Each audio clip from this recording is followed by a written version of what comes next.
up, everybody? Welcome to Real with Omar. Special guest today. His name is Chris Michael Rushing. He's a transformative speaker. He's a veteran. He's a life coach, and he's a father. Chris, welcome to the show. Man, thanks for having me. And we had to stop talking because we kept talking, and I was like, yo, you're not going to have enough of the show, bro. So I met Chris at the ACE dinner in January, right? Yeah. And we were, shout out to Dave Regina and Sean Degman. We were in one of the breakout groups, and I thought we had good conversations with the rest of the crew. So much that I wanted to have you on the show to continue this conversation. Yeah, we did. That was the first time I've ever been to something like that. Yeah, you said you mentioned. It was pretty cool. It was pretty cool. Yeah, I liked it. I'll make it again. I just life. Life does life. Yeah, you missed a good one last Tuesday. Yeah. As well. Yeah, I was there, and it's powerful, man. It's powerful seeing men who try to, most of the time they're martyrs and they suffer on their own, and then they come together with a tribe, and you got now somebody's got your back, and you can actually express what's going on with you, and not be judged, not worry about having to stick your chest out and play tough when you're feeling vulnerable. You can talk about it. Usually they're people either on the same level of your journey or maybe a little past your journey, so you can get some wisdom, right? What do you think? Because sometimes you're stuck in your own head. You can't see things. Yeah, you can't see clearly. You've got to have some objectivity. You can't sit in. It's just like when you want to try something new, a new business or something. You can't sit at your desk and be like, how do I bridge this gap without having some input, without having some connections, right? By having some counsel. Some counsel. That's the word. Counsel. That's where the tribe comes in. Yeah, right. Yeah, that's where the tribe comes in. Absolutely. So, all right, we talked about a few things. You're pivoting right now. So we're gonna get to where you're pivoting. But you were Rush Fitness before. Yeah. And what was that exactly? Rush Fitness NYC was my company, and it was based in New York City. I was a partner in a gym, and even before that, I've been doing it for years. 23 years I've been doing it total. I bounced around a couple gyms. I was at a bodybuilding gym for a long time. In Manhattan? In the city. Okay. In the city. And then a friend of mine said one day, hey, I'm opening a gym. You want to come be a part of this? And so I jumped on it. What was that? That's called Iconoclast. A friend of mine, Ingo Okafor, celebrity trainer. He was very, very good with his money. And there was a guy who had been in business for a long time, and he wanted to get rid of this gym, and my friend bought it, and so we went in there, three of us, and we were using our thumbs to put the mats down and pick up, the equipment, move it an inch, to rearrange the whole thing, and put it together something beautiful. And I was there a few years until it was time. COVID happened, and this was Manhattan still. Yeah. Okay. Yeah, it was in Manhattan. Different context. Yes. Partner in the gym, going from Manhattan, then you went to Huntington. Yeah. And how long did you stay in Huntington? We didn't move there. We just were checking it out. The first stage was buying a car, because you live in New York, you don't have a car, right? So I bought a car. Makes sense. So we could go out and But you weren't born and raised in Brooklyn. No, man, I was born and raised in northern Michigan. Small. So how the fuck do you get from northern Michigan? We got a lot to talk about. Yeah. So all right. I'll finish up. Let me tell you how we got to Greenwich, and then we'll go back. Then we'll go to Michigan. Right. We'll take the tour. Okay. So we checked out Huntington. It was this time. Brooklyn wasn't safe anymore. The kids were unruly, riding their mopeds through the playground, smoking weed and stuff. And I'm like, you know what? The energy when I was single was, was kind of, I liked the pulse of everything. It was easier to tolerate certain things. Easier. Yeah. Now I'm a dad. I'm protective. I got my hype. All of a sudden, you can see all these things that were always there, but never mattered. Yeah. Right. I got exactly. I got little ones now. Yeah. It made more sense. And we had a huge place in Brooklyn. And when we were leaving, actually, people were like, "We're going to give that place up." I'm like, "Man, it's time to go." Yeah. So we found ourselves in Greenwich. Went there, fell in love with it. Still had a little bit of what New York had, some style, some good food, good energy. During COVID, there was I'm now here. Let me put my real estate hat on, right? Yeah. There was a massive rush to Greenwich. Yeah. Right. And it was some of the biggest sales ever. I believe the Tommy Hilfiger estate sold for $40 million. It had been on the market for years. Yeah. Nobody was touching that shit. Yeah. Get out of it. We don't need that. Yeah. COVID happened. All of a sudden, we need that. We need that space. Yeah. So Greenwich had a resurgence. Not that it was ever a bad place, but the amount of attention it got, because it had it all. It wasn't that far from the city. You have good neighbors, right? The taxes are super low, right? So all those things, that became a very. And then the guys, like friends of mine that live in Greenwich still, they were like, I used to be like one of the more affluent guys here. Not no more. Yeah. Like he's like now I'm like now at the bottom of the totem pole. He goes, I got some guys who came in from the hedge funds. Like, So I remember that. Especially COVID, it was crazy. And they're knocking down mansions to build mega mansions. Right. Like there's nothing wrong with that house. Like it's beautiful, but it's not big enough. Exactly. Yeah. So I mean, it is what it is. It is. There's a concentration of a lot of wealth, like you said, which also made sense for a luxury business like I'm in. Right. Like my wife at the time, what we were in. And we fell in love with it. The schools were good. The schools still do the good old fashioned stuff like say the Pledge of Allegiance, and they're really it's reminding me a lot of my youth, which I really I rallied to, man. Right. I warmed to, because I want my daughters to know what America is, what America's like, what it stands for. Yeah, what it stands for, what we stand for. Yeah. And so it was very refreshing, and again, coming from northern Michigan, it felt more like home, even though the city was still accessible, right? So I could still, right, a little ride. Yeah, I commuted back and forth for quite a while until that 4 a.m. Hour got to be too much. Too much, yeah. Right? You were going down to meet clients? Yeah, I was still going in. I was Metro Northern yet, or okay. I was driving for a while, but then I realized it doesn't matter what time I left the city, I was always getting caught in traffic. So right.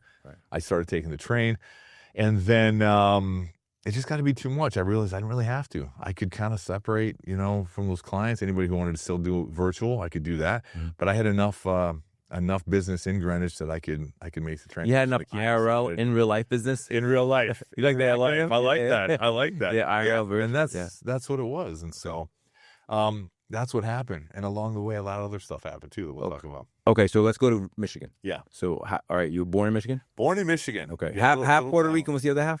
German. Okay. Yeah. Okay. There's levels to this, man.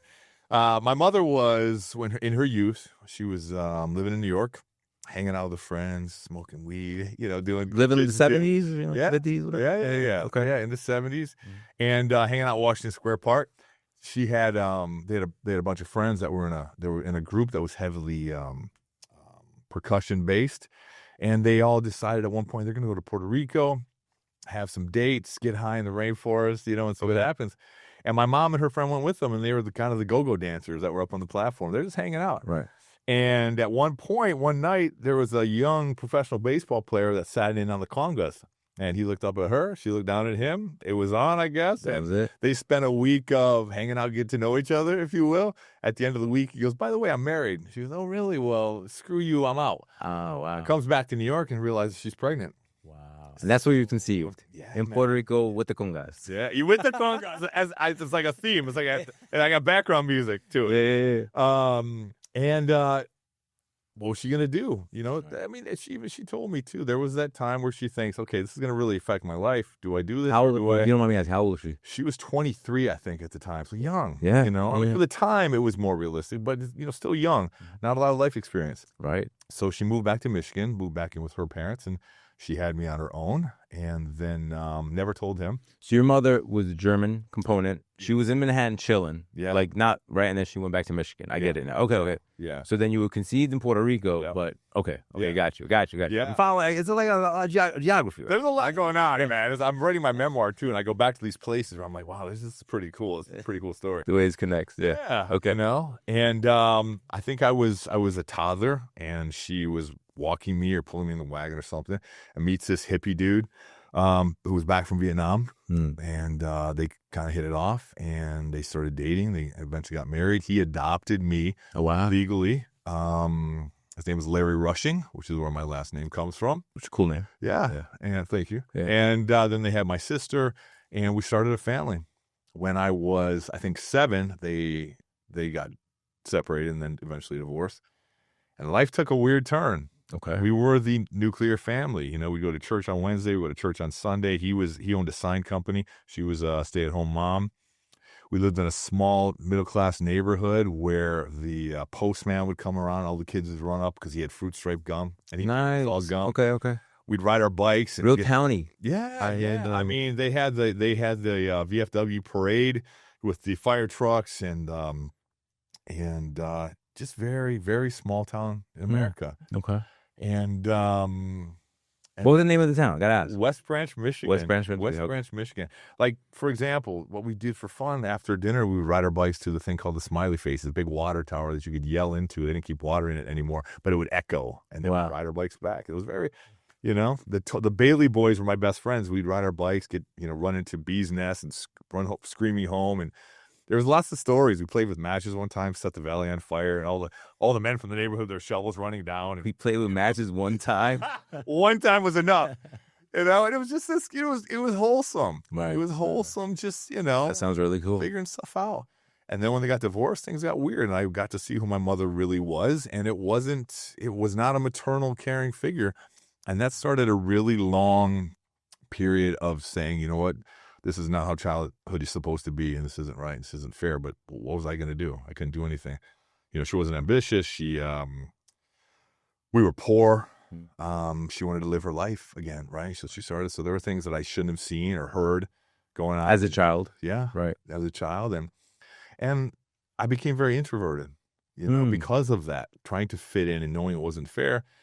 Until one point, I remember there was a switch. There was a kid who moved to our town, and he was from the city, and I wanted to know more about him. I wanted to be friends with him. Yeah. And we're all on the bus. He happened to ride my bus route on the way back, and I was just about to talk to him when this kid said, "Yeah, this next stop, this is where all the poor kids live." Whoa. And I recoiled. I went, "Oh, okay." Wow. At that point, I stuck my chest out, and I remember saying this to myself. None of you motherfuckers are ever taking anything from me again. Right. And at that point, that was the magic right there. That was the, Jim Rohn. You know who Jim Rohn is, right? Yeah. He says there's the magic and the mystery. That was the magic moment for you. Yeah. It was, but it started a kind of a self-destructive phase too. Yeah, because I was angry. I was angry at this point. And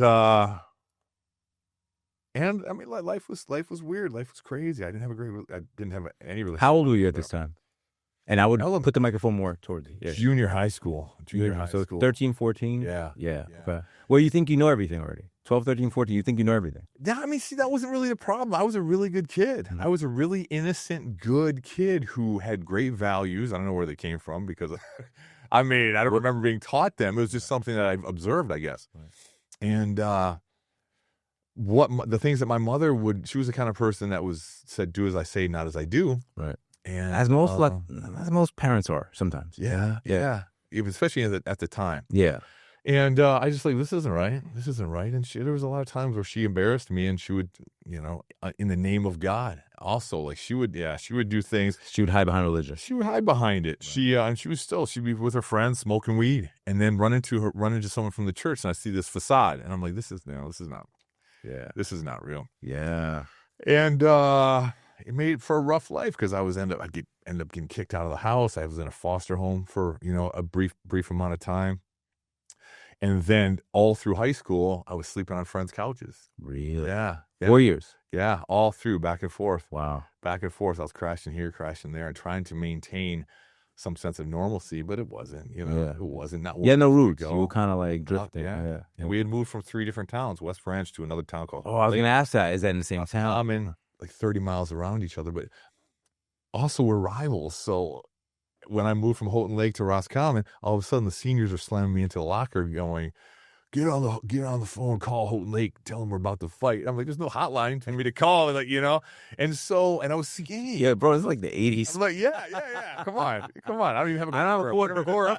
Now I'm not change. I can't call nobody. Yeah. Right. And so things were weird. Things were tough, and still just being poor and trying to fit in where people had nuclear families. They had a mother and a father that worked. They had structure. They had structure. That's the thing. Stability. Yeah. See.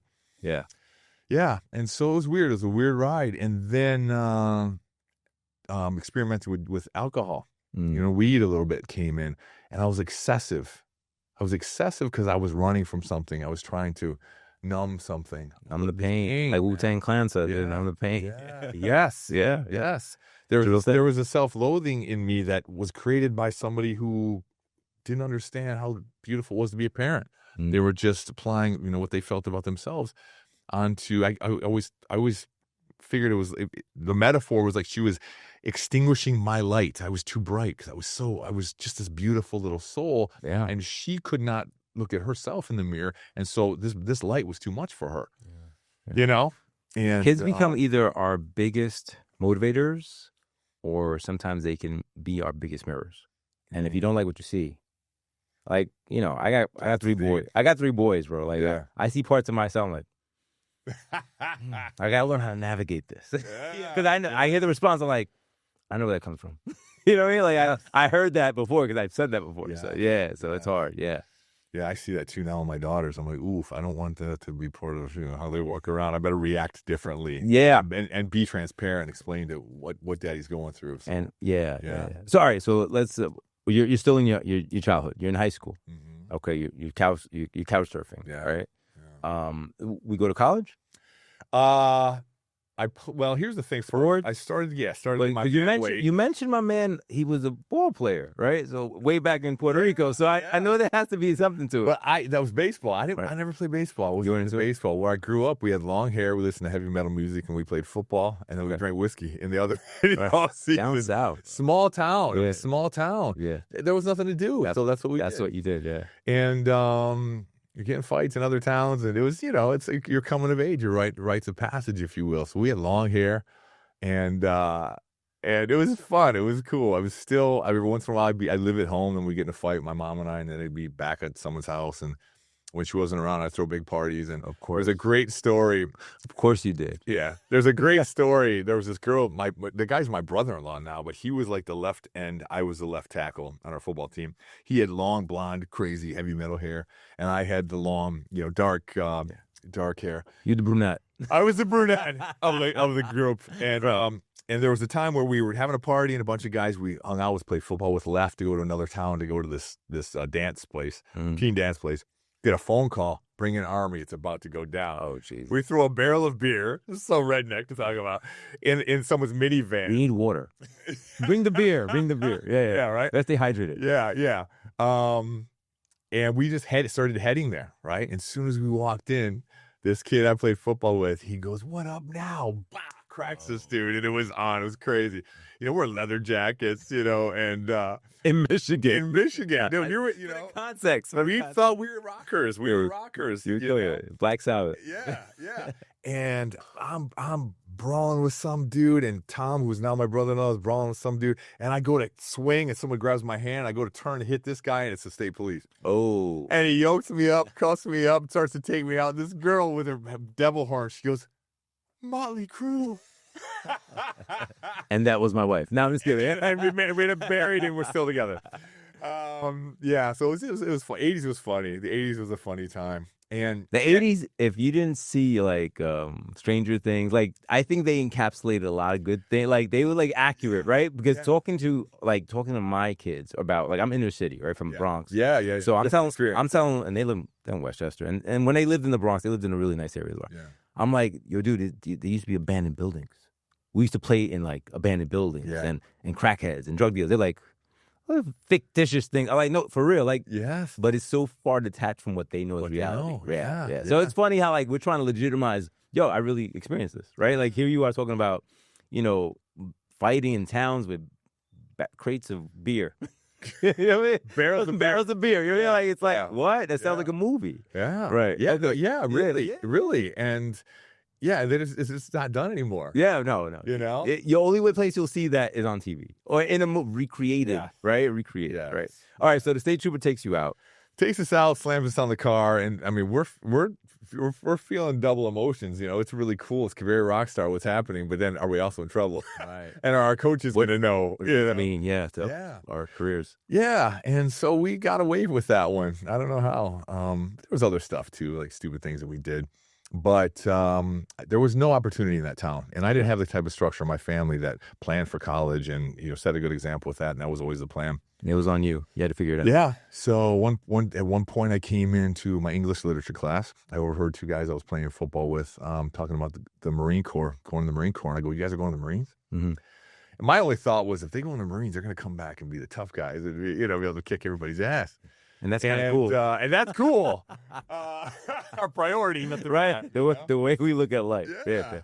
And I didn't want to be one of those guys that got their ass kicked by him because I was slipping. So he goes, yeah. One of the guys goes, yeah, the Marine Corps recruiter's in the library. You should go talk to him. So I got a pass. I went in there. I see this guy sitting at the position of attention. His dress blues. I'm like, ooh, he looks sharp. Right. I went up to him and I said, are you the Marine Corps recruiter? He checks himself out first, looks up at me. He goes, last time I checked. And I go, ooh, I want some of that. He goes, I want some of that. And I talked to him. And I was sold, man. The Army recruiter came over to my house. Nothing against the Army, but the Army recruiter had like teeth all over his head, and he wasn't looking, impressive. He looked like Jaws. I'm like, this is not how you want to represent, probably. Right. And so I joined the Marine Corps and went in the delayed enlistment program, and then shipped out the fall after I graduated. At 17 or 18? 18, I guess. 18? Yeah, 18. I guess I turned 19 in boot camp. But yeah, so I went in, and it was a crazy experience, amazing experience. And so you got to remember, I'm coming from this self-loathing kid who has zero confidence. Not for 1 minute did I ever think I'd actually become a Marine. Right. I'm going to break my ankle. I'm not going to qualify in the rifle range. Something's going to happen. Yeah. Guys, all that self-doubt's in your head already. Yeah. Okay. All the stuff that was in my head, I had zero confidence. Okay. And this is where my life took a change because, or took a turn, because looking back, I know how important it is, especially my coaching now, that men need to be tested. We got to figure out who we are. We just bounce off walls forever. God put this in my place, or in my path. Okay. And I found this as a pattern throughout my life. God would give me opportunities, and it was up to me whether I took the ride. I always took the ride, which is why my life is so full of rich experiences. Right. Guys like Chesty Puller, famous Marine, guys like Dan Daly become Marines, not Chris Rushing from small town northern Michigan. Right. All of a sudden, all my stuff's together. They would try to stress us out, and I'm ready. I got this. So mentally, you balanced out, and you're like in a really good place. Yeah. Okay. To an extent. Let me rephrase that. In the Marine Corps, because the reason I'm saying that, right, is as men, we develop differently in different parts of our lives. We have to be different versions of ourselves for different parts of our lives. Yeah. So you were developing for the Marine Corps. Like, that part was being finally attuned. You were ready. Now, that doesn't mean you can be the greatest dad in the world, because you haven't done that yet, right? Yeah. Or greatest husband. We're not going there yet. But I just want to make sure people understand, because alignment is big, right? Alignment is big. So, like, knowing awareness. Yeah, be like, yo, I'm here. I gotta be part of this. How do I fit in? How do I excel? How do I build my strengths? Like, that's all. And I mentioned the self-doubting because that's a part of everybody. Even if it's successful people, they doubt. Yeah. It's just the way you react to it. Yeah. All right. So go ahead. So you're in the Marine Corps. You're lining up. You're feeling good. You got kind of like a groove going. Yeah. I'm still in boot camp at this point, and I was one of the bigger guys, so they made me the guide who carries the flag in the beginning. Okay. And I had a problem with authority. I wouldn't shut up, and so I paid for that. And but this was now a little bit further along. I think it was about a month and a half or so in. And it's 13 weeks seems like an eternity at that time. Yeah, because it's intense. It's intense. Right. It's 24 hours a day of 13 weeks, right? That's what exactly. People don't understand. Like, you look like you aged 10 years. Yeah, but I've been going through something intense. Yeah. There was a guy who actually had a full head of gray hair after. Wow. Yeah. Okay. And it depends on how you deal with it, right? There was a point where we had to do chow duty, and it was Christmas, and our drill instructor was on the second tier of our squad base singing, "Though it's been said many times, many ways, Merry Christmas, you filthy, disgusting recruits." And I'm looking up at him, I'm like, are you really that mean? You're like, okay. Yeah, as we're marching to the chow hall at, 4 a.m., 0400. But yeah, at one point, it was one of those games, dump your footlocker, put it all back, 3, 2, 1, done, and I had it all together. My drill instructor leans and he goes, "Rushing, when are you going to rise to the occasion and become a squad leader?" I don't know how I got away with this. I said, "Whenever you're ready, sir." And he's like, "Oh, really?" And I thought it'd be on my face. Next day, they made me squad leader. So now I was in charge of a squad, which also meant you had to keep everybody together. And still had that same doubt. Something's going to happen. There's no way. Marine, that's the biggest thing I could imagine at that time. And I'm a squad leader now. Yeah, I'm a squad leader. So that's even more pressure to do the right thing. And part of the process is when you're a squad leader, you get meritoriously promoted to private first class right out of boot camp when everyone else is just a private. Right. And we wanted that. That's why we were working hard. That's why we accept the responsibility. The senior drill instructor calls us into the squad bay a few days before graduation, and he says, "Unfortunately, we don't have the abilities to actually promote you guys, but thanks for the hard work." Wow. And we're like, "That's okay." That's all right. Well, luckily, you had that attitude because some people, well, this is going back and now I'm going generational. Right? Yeah. Do that now, all of a sudden it's a They problem. melt, yeah. It's an entitlement issue, right? Yeah, Hey, yeah. what do you mean? You said, Yeah. things happen, right? Things could go left. But here's the thing. Mhm. He was testing us. Oh, well, I How did figured we that. react? Yeah, I but was like, you're like, all right, man. Well, yeah. okay. Yeah, cool. And he was Puerto Rican too, senior drum instructor. So we had the So he's loving it. He's loving it. Yeah, he was there. He's like, but it was all just a ruse, right, to see how he reacted. And on that day of graduation, man, we put our dress crews on and we went through the ceremony and we were marching like Clydesdales, right? Mm-hmm. Tight. How do you feel? And cocked. Amazing, Right. Incredible, Yeah. incredible. Every Sunday, You up feel to that transformed, point, right? I'm gonna use that word on purpose because you. Yes, Yeah, man. yeah, because I get chills now. You're going that through moment. a part of your life that's kind of shitty, right? You're kind of like just walking. You're not knowing where you're going. Yeah. Now all of a uncertain. sudden, all of a sudden, you have direction. Yeah. Right. Yeah. Okay. Well, now you've accomplished something, right? Mhm. There's nothing better for a man than progress, Correct. right? Yeah. And you've accomplished something. I remember, man, it's bittersweet though, because I'm still a young boy who was looking for love. Nobody cared about me. No one showed me love. And I hardened myself because of it. And I write this in my memoir because I'm in 1989, actually, in my memoir, and this is when I graduated. I'm a squad leader, man. I proved it. I did this. I'm proud. Our senior drill instructor says, platoon 2098, dismissed. And we salute left foot, right foot, about face. Wow, we're Marines. Right. And for a moment, I mistakenly scanned the bleachers to see if maybe there was somebody there for me. Mm. And then I said, what's wrong with you? Why are you doing that? Yeah. Stop kidding yourself. And I immediately shook that off and went and had beers with the boys and hung out with one of the drill instructors who had made a really big impact on me and moved on with life, kept going. All right. So we graduate. Now you get deployed I came back home to Michigan. My girlfriend had a party. I got in a fight, punched through a window, cut my hand, almost lost my hand. And Wow. Okay. yeah, man, yeah. That's just a small. We'll make that story small. Up and down, bro. It was Highs and lows. battle with myself. Yeah. I was having this battle with myself about how I felt about myself. The self-loathing was real. Wow. And severed the only nerve in my hand, almost lost my hand, and was rushed to the hospital. And then Desert Storm came up. I thought for sure, well, they're just going to kick me out. I can't go. I went, I saw a Navy doctor. He looks at me, he goes, all we need is your trigger finger. You're good. And so I was good. Show me this one. Show me this. Okay, we're good. Yeah. So I shipped off to Okinawa, where we were staged for Desert Storm, and then Philippines. We rotated. We were next to go in, and the war was only 43 days, Desert Storm, so we rotated back. And I spent my time in the infantry doing a lot of training, and it was awesome. It was really good. And I wish we had hours because there's so many levels to this stories. But after that, I got out. I started college. And so you ended up going to college. Okay. Yeah. Okay. Yeah, I started college. And there was a point where one of the morning guests came to me and goes, hey, Chris, you ever think about modeling? I'm like, you're like, I don't know why. You think so? I'm like, Blue Steel, what? He goes, I have a friend who owns a local agency. If I made an appointment, would you go see her?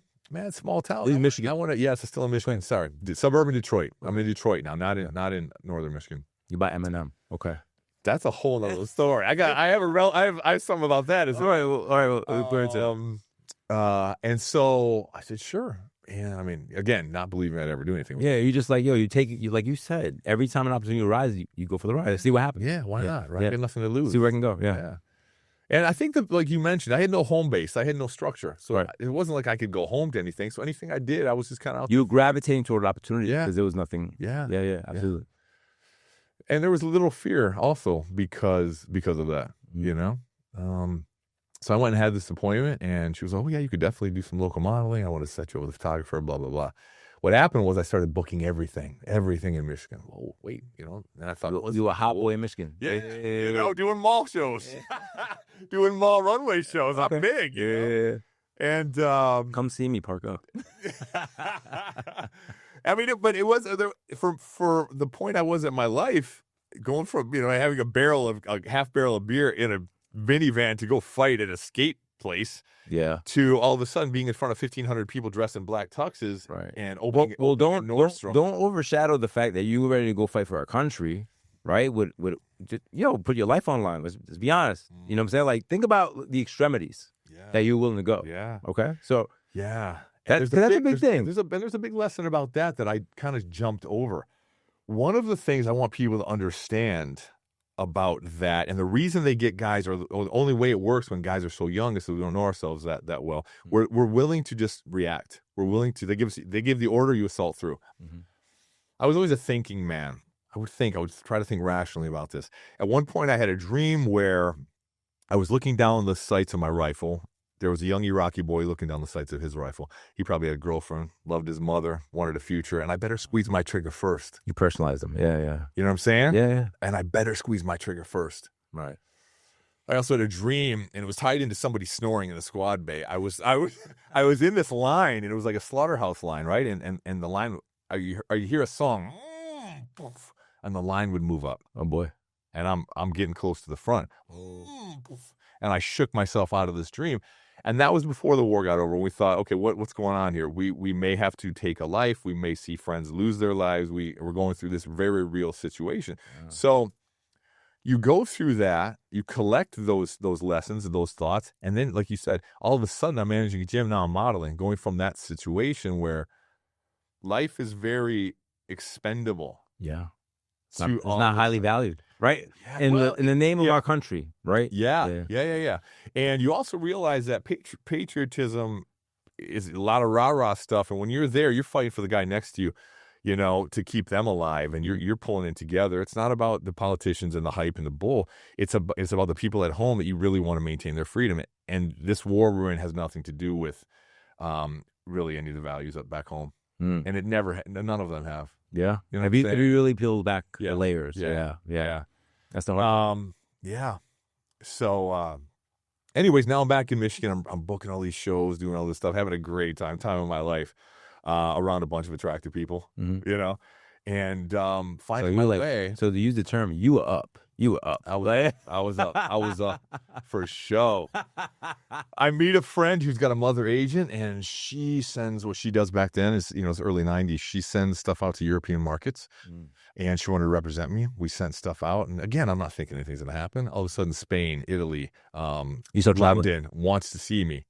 So yeah, I go to Italy, man. Nice. Like the big fucking agency. Michigan, bro. Small town Michigan. All of a sudden, I'm shooting editorials for Sposa Bella in Milano, Italy. That's cool, bro. Yeah. And smoking hash off of two different two different models. No, yeah, right. That was the way they would do it. They have two butter knives. They put it on a burner, and then you inhale it. I wasn't into that stuff, but I was taking the ride. I was I was having the experience.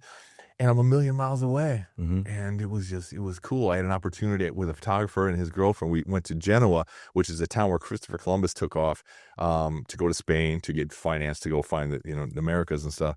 We went and did a great photo shoot there, and then went up the mountains to their family estate where there was a cow and a cloud. I remember being up that high, and I'm like, wow, this is surreal. It's different. Yeah. Surreal. It's a great experience. And then I came back, and I spent some time at home. And I worked at this place. It was a concert venue called St. Andrews Hall. Big, and it's an institution. Everybody would go through there. I saw the Foo Fighters when they came out. I saw Erykah Badu, Matchbox 20, like all these people. And the kids that go around like throwing the flyers around. All of a sudden one night they're throwing flyers. I picked this up. I'm like, Eminem, what is this shit? And I'm like, this is another person. It's never going to be anything. Well, let me ask you this question. Was there a picture of him? I don't think so. Because remember, back in the day, before social media, you wouldn't even know who people are until you saw them. Yeah. Right? So remember that, right? Yeah. You weren't. It wasn't. You had no idea. You definitely did a video, right? Right. And few guys did videos. Yes. Right? Yeah. And I remember because being in that venue, I would see every week there's some kid getting paid to put out flyers, and no one ever did anything with that. Okay. Kid Rock was just coming out. Local boy. Right. And this Eminem, who's this Eminem? And my next destination was London, a Goodfellas agency in London. I was on my way there to see what I could do. And my mother agent asked if I wanted to go to New York. She had some young models that were going to look for agencies, and we could go, see if we could get any interest. Picked up. Yeah. I said, sure, why not? I'll go. I had never been. And I went and I fell in love with New York. I was like, what is this magic? You know? The energy. The energy, Yeah, all the cultures, man, yeah. vibing together. Like the Brazilians doing the capoeira in the subway, you know, and uptown, all the girls talk like Rosie Perez, you know, and serious. No, and they're all exotic to use. Yeah, everything's exotic. You're like, yo, this is crazy. Yeah, because I was the brownest person in where I grew up, you know. Right. And the energy, man, was infectious. I never made it to London. I went back, got someone to take over my apartment in Detroit, and crashed on my cousin's couch who lived in New York, and started my New life York, there? my New York experience. And how did you get work there in New York? Yeah, I skipped over that. I got 2 fashion agencies and a commercial agent in Soho, and I started, doing my things. Playing the broke model role, because only a certain percentage of models make money. Yeah. And I found my way into I went to Germany, to Hamburg, Germany, and I had an amazing time there. And what went hand in hand with all of this was excessive drinking. When we went out, partying was good, but I was always more. It was too much. I was hiding something. And when you're young, your recovery cycle's so quick. Yeah. It takes a while to really discover that, right? Because when you're young, everything, you break your ankle, you good in 2 days. Like, exactly. Now I break my ankle, I'll see you 2 months. Yeah, exactly. Yeah. Exactly. I'm laid up. And that turned into kind of a battle. A battle where it was way too excessive. I have a great time, I have a big tolerance. Instead of saying, Chris, you got some issues. I'm too used to this. Yeah. Right? Yeah. It becomes a thing. And especially when you know all the promoters and you're going to the Hamptons. You got access to everything. Access, man. Yeah. And that affected my life a ton. I missed things. I ruined relationships. I got fights. I did stupid things. And it was really, I was the one suffering the most. But I had this not even love-hate, just hate relationship with myself.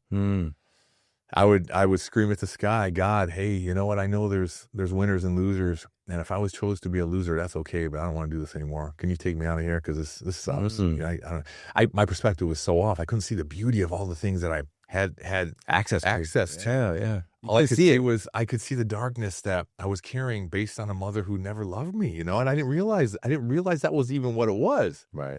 I didn't, because if you don't know what love is, you don't know that you're missing it. Correct. Correct. People ask all the time, like, would you rather have loved or never loved at all? I was like, you got to have love, because only when you have true sadness can you know what true happiness is. Yeah. I know it sounds really fucking archaic, but I know that for a fact. Like, unless you're sad, you really can't appreciate happiness. What do you have to compare it to? Right. Yeah. Right. So all right. Yeah. So you go right. Look, on the surface, it looks like everything's going great, right? Yeah. Now, when do you have your discovery moment where you're like, or do you meet somebody like a mentor, or where does it happen? Because usually it's something that pulls a man, right? It's usually not because we can survive anything, right? You can justify to yourself to walk through anything, right? And be like, this is all right. This is what it is. Yeah. This is my life. Yeah. And you just kind of self-prescribe medication, like just to yourself. You're therapizing yourself, right? What was it in your life that may have changed or switched the gear for you?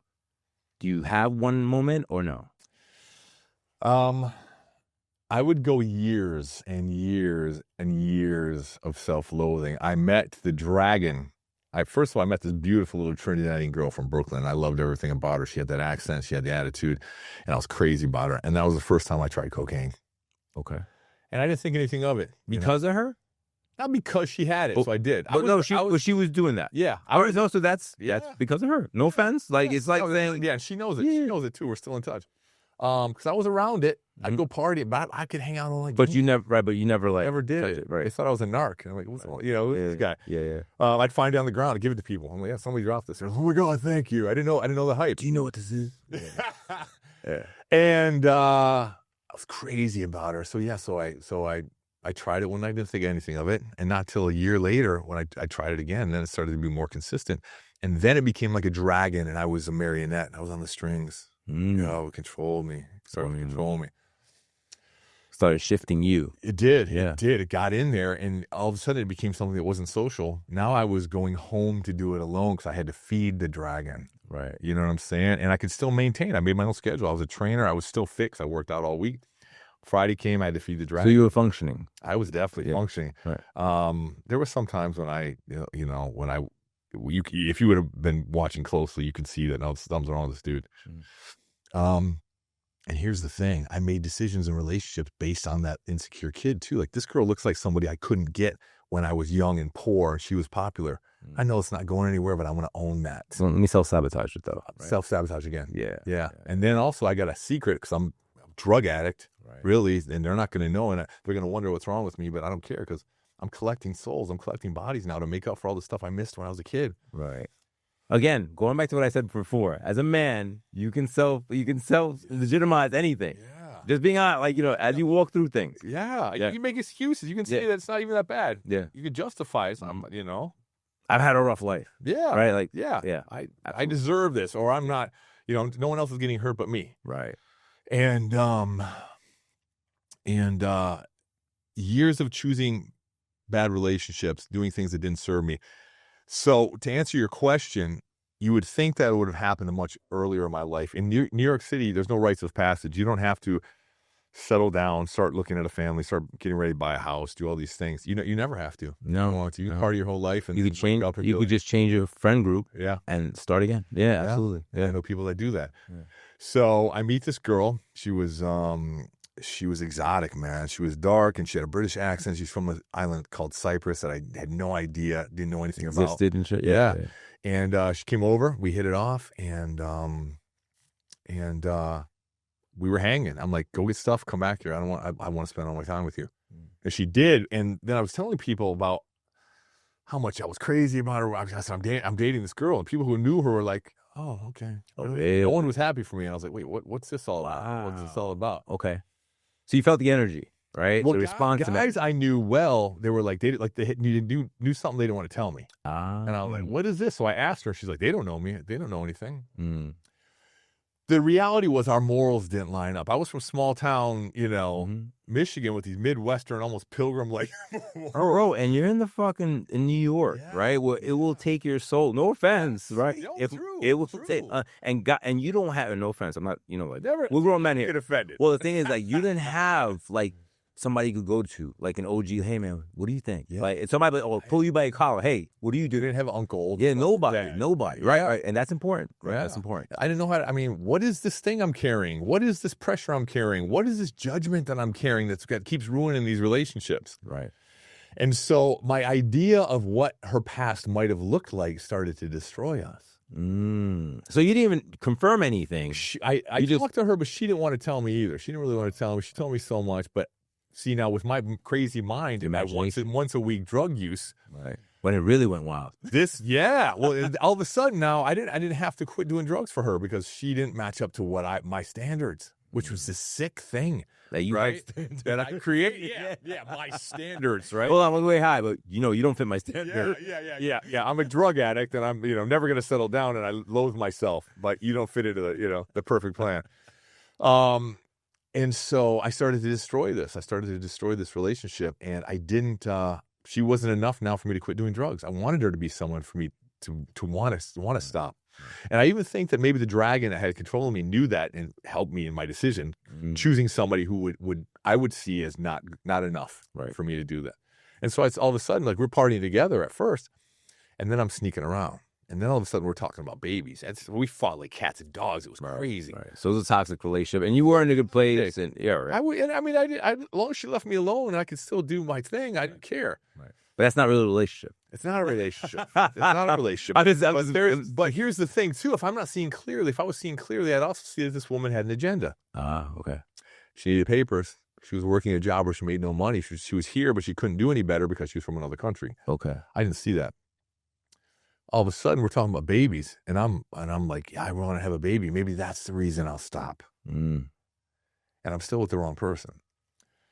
And then all of a sudden, she's pregnant, and I'm still sneaking. I put it up on top in the kitchen. Let's get wine tonight, watch a movie. And I'm going to fill up the wine and sneaking, And it was horrible. It was horrible existence. I'm living a complete lie, and now all of a sudden, baby's coming. What? I do the right thing. I call her dad, who's in Paris at the time, and ask for her hand. I'm going through these weird ceremonious things, but they're so insincere. I'm just going through the motions. It's not built on again, it's this battle like we talked about that men can justify anything. Yes.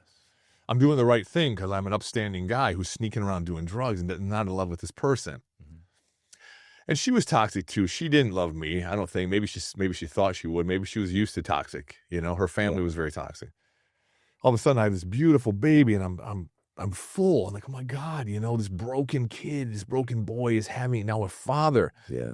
And this connection with this woman, I didn't even have this connection with this woman because this houseplant of an idea of what her past was now became a forest and then a rainforest. Yeah. And I was bombarded by madness. Yeah. Dude, it was insane. Every single day I'm waking up to this madness. Wow.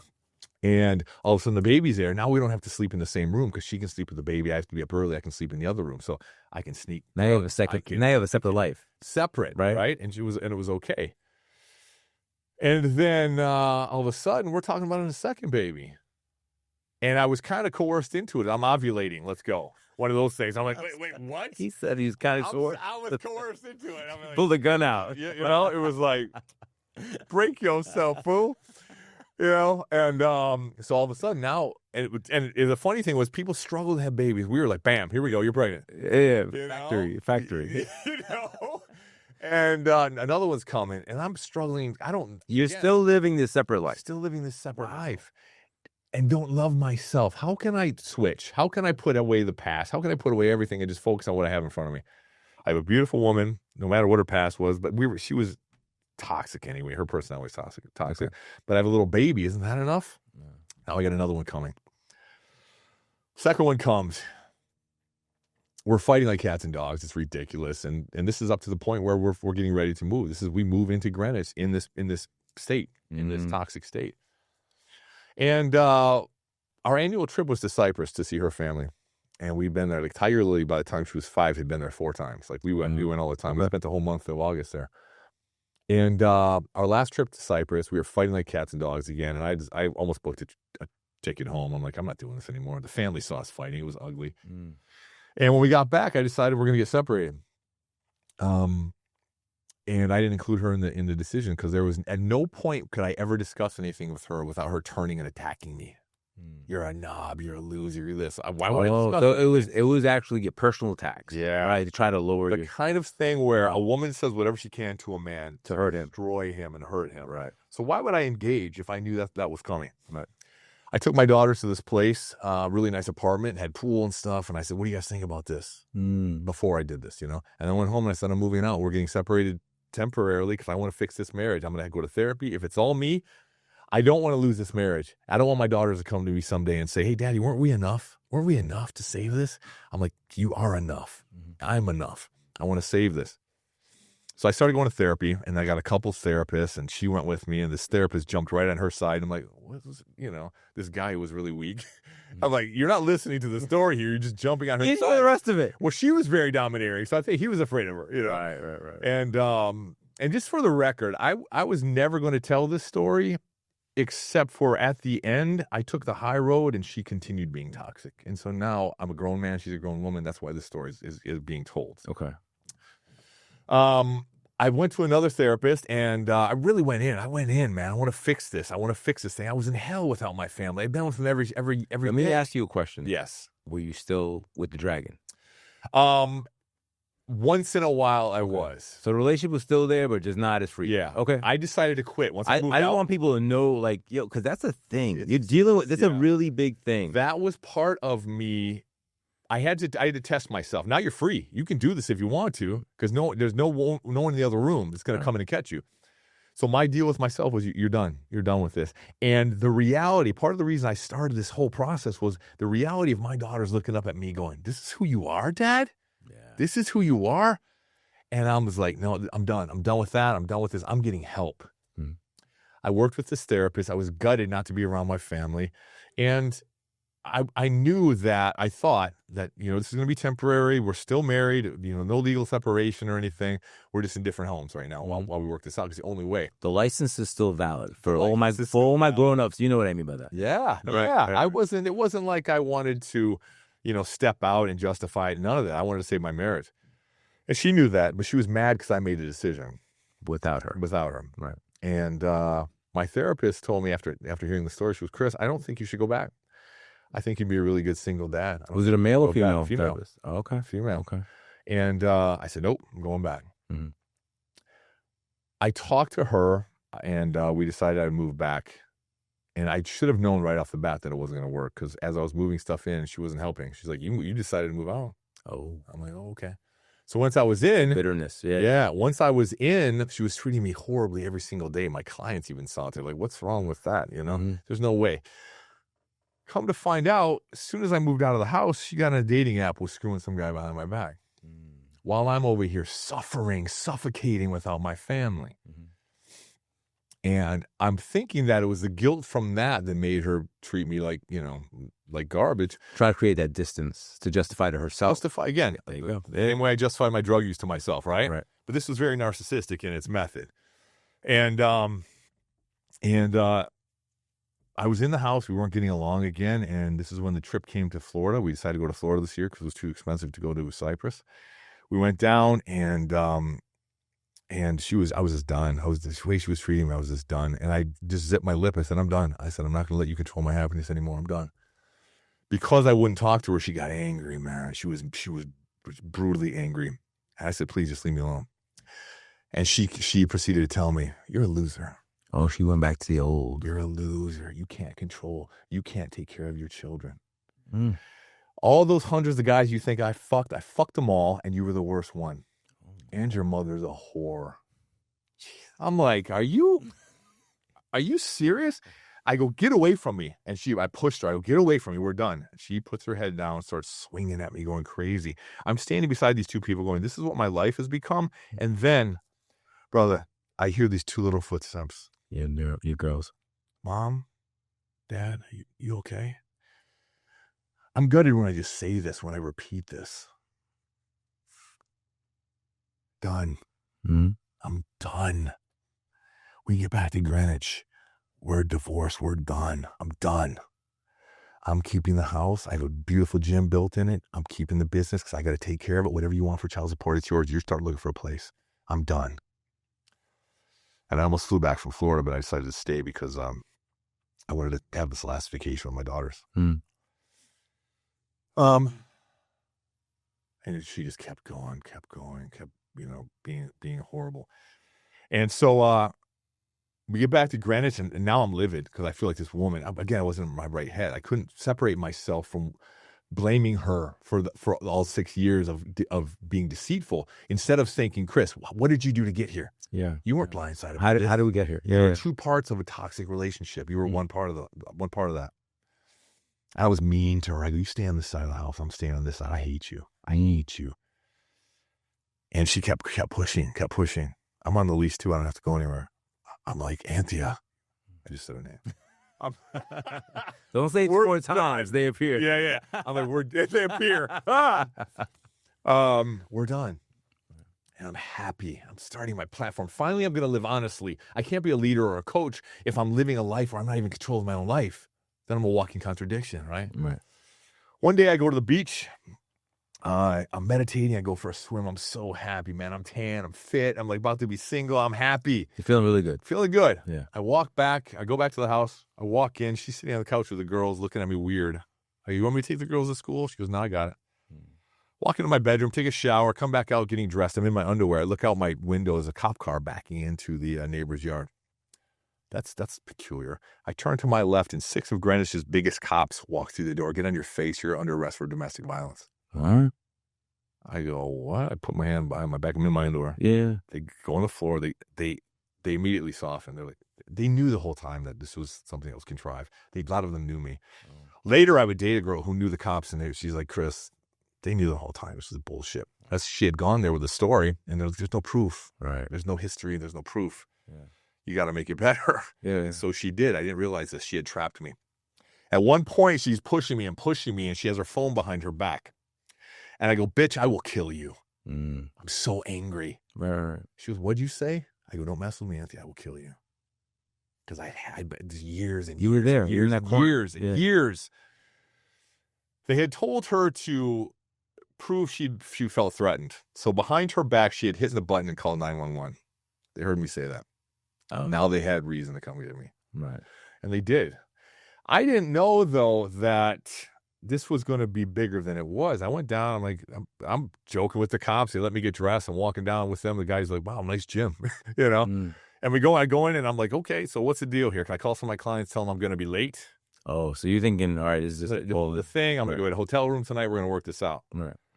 They shackle my ankles, take me to Stanford. I'm sitting in this ice cold room with just a hoodie and shorts on. They give me a salami sandwich with soggy Wonder Bread and some juice box. And I sit there all day, cuffed on my ankles and on my hands. And I'm thinking, the Marine in me is thinking, oh man, this is actually cool because now this is another win for me, another challenge I'm going to survive and own. I'm going to become a stronger individual. And when this day is done, I'll grab my wallet, I'll grab my phone, I'll go to a hotel, and I'll be back to normal. Back to normal. And we'll navigate this because now I know exactly who you are and where we stand. Right. Meanwhile, she is calling all of our friends, freaking out, going, I don't know what I did. We have to get him out, freaking out. Really? Regretting the story, regretting what she did. God. I have to go virtually and stand in front of this judge. When he reads off the charges to me, my jaw drops. My heart falls into my stomach. I'm like, what did you do? No wonder the Department of Family and Children are so angry at me. What did you do? Okay, now this is more serious than I thought. They set the bond at the highest you can set for domestic violence. Then at the end of the day, I'm like, hey, where's my phone and I got to bond out. They're like, with my stuff. That nothing came. They didn't send anything. You're going in this van with these other guys already locked up. You're going to Bridgeport. Really? They take me to Bridgeport. I change out of my clothes. I change into county blues, if you will. And the jumpsuit. There, the jumpsuit. Oh, so like you're officially a guest. Part of the Up Top gang. What's up, fellas? And officially a guest. Yeah. And these guys are regulars. They know each other. And there's 3 phones on the wall. I've never been in this situation. I didn't know you're supposed to come in with some phone numbers written on a piece of paper so you can try to bond out. I remember for some reason one phone number. Jeremy, my boy from Detroit, we kind of grew up as adult males together, partying, traveling, doing all this stuff. I go, Jeremy. He goes, I've been expecting your call. So he heard already. Well, she was calling people freaking out, right? Oh, okay.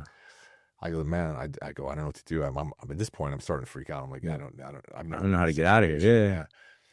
So there's a number on the wall for the bondsman, and he calls. I have to call out, so I call him back, and you got to share the phone. There's 3 phones. Everyone's trying to call, and they're trying to get my chance again. And no one's ever heard the story, by the way. And you heard it here first. You heard it here.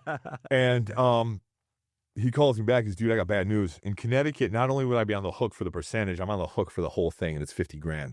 There's no way my wife would let me do that. And I'm like, I get that. I understand that. And because I didn't have anyone else's number, she is now, because I don't have contact with her, I can't call her. Otherwise, I could be locked up. For violating right. Protective order. Okay. Meanwhile, she is calling the wife of my other friend, giving her numbers to try to get me out, right? Realizing what she's done. So Jeremy's calling people, trying to do this, and all of a sudden it's lights out. You got to go in your cell. My cellmate is a guy who's still on heroin. He's like freaking out, coming up down with withdrawals. I'm on the top bunk, and the ceiling is a foot away from me. Jeez.